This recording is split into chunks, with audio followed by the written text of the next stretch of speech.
Yesterday I made a short about how not every book has an antagonist, because that's only one of the 7 forms of conflict. That's man versus man. And there's still a couple of others to discuss. We already talked about man versus society, but there's also man versus self. A good example is Swordcross by Freya Marksey.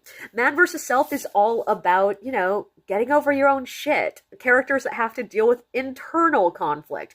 And like this book does have some external conflict, like there is some wool business stuff going on, but the majority of the conflict is really Maddie and Luca both have these little personal hang-ups around responsibility that makes it so they cannot go for what they actually want, which in this case is each other, because it's a romance novel. But there's also a good example in The In-Between Bookstore by Edward Underhill. This book is fully man versus self.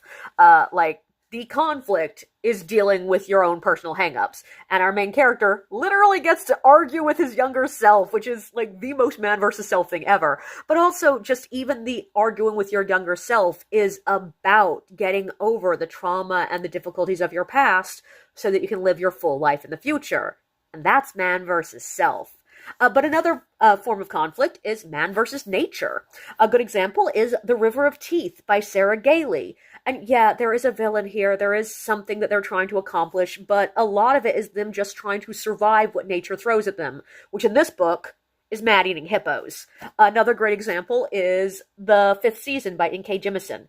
And yeah, once again, there's a lot of society stuff in here. There are bad characters, but the majority of what the characters are fighting is the fact that the world itself wants them dead.